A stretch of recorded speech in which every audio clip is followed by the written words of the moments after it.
Hello? Encik ada tunggakan mahkamah. Yo, yo, Ashri Bakri on the mic. Dengar sini kaki kencing kaki belit. Ini lagu untuk korang.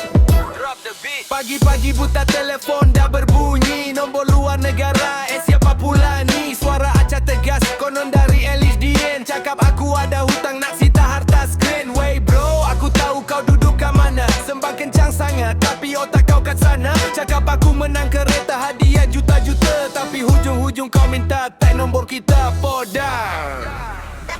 Oh, kaki drama. Jangan kau menipu, hidup kau tak berkat. Cari mangsa baru kau ingat kau dah hebat. Kaki drama. Jangan harap aku nak bagi satu sen. Simpan drama kau pergi masuk lokal my screen.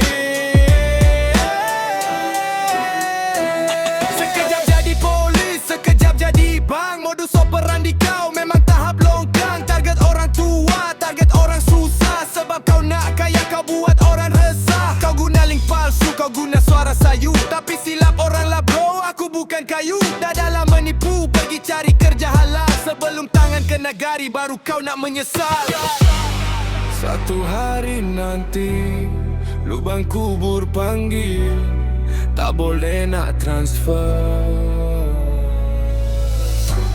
Dosa kau berlambak, tak ada customer service se-answer. Ingat dunia ni bulat, apa kau buat kau akan dapat.